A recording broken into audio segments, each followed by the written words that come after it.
الإسلام بشرف الإسناد، وأظهر الكتاب والسنة في كل ناد، وأعز ونصر أصحابهما في البلاد على ذوي القوة والأوتاد، وعلى أهل التقليد والإلحاد، وبهما أبهد أهل الغي والفساد، وهدد من هون شأنهما بئس المهاد والأصفاد، ووعد من تمسكهما بالنوادر من رزق ما له من نفاد، واختار أهل الحديث حراسا أمناء على حفظ حديث خير العباد،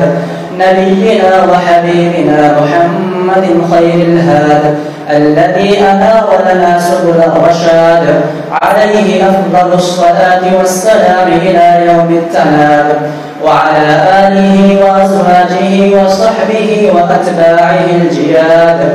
أما بعد، قال الإمام الأجل عبد الله بن المبارك رحمه الله: الإسناد من الدين، لولا الإسناد لقال من شاء ما شاء. حدثنا وأجازنا شيخنا المحترم وأستاذنا المكرم أبو عبد الرحمن عبد الرزاق الرحماني حفظه الله، قال: حدثنا وأجازنا شيخنا الفاضل الحافظ محمد سليم حفظه الله تعالى عن الشيخ الإمام المحدث عبد الله ناصر الرحماني حفظه الله. وحدثنا شيخنا وأستاذنا المحترم المحدث المحقق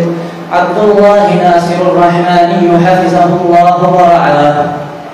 وهو يروي عن شيخه جامع المعقول والمنقول المحدث حاكم علي الدهلوي رحمه الله عن الشيخ أحمد الله البرزبكي رحمه الله. وحدثنا شيخنا ضياء الحمدة حفظه الله عن الشيخ الإمام المحدث عبد الحكم الدهلوي رحمه الله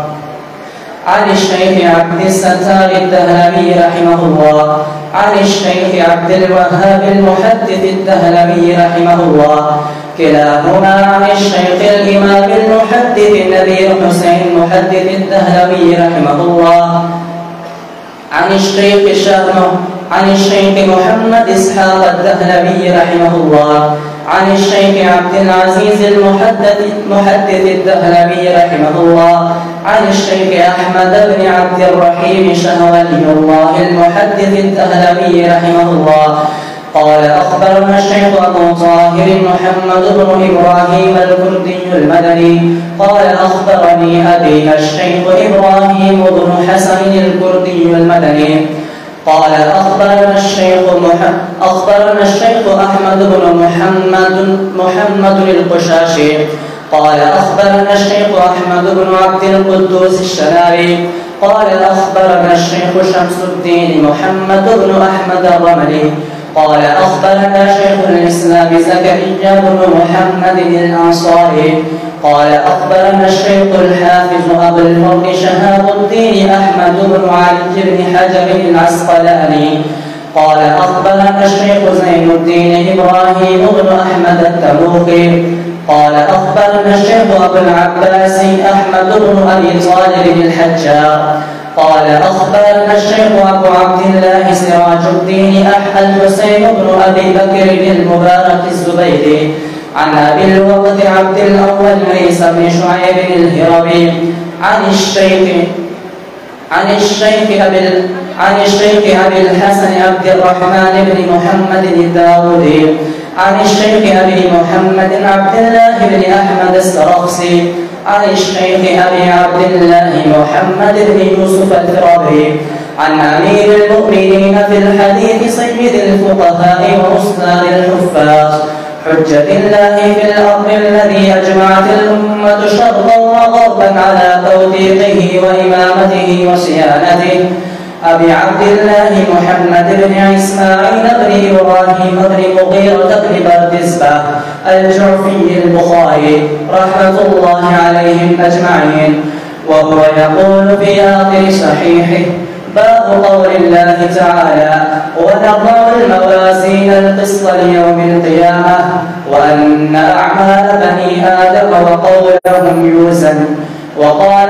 مجاهد وشاهد القسطاس والعدل بالربوبية. ويقال القسط مصدر المقسط وهو العادل، وأما القاسط فهو الجائر.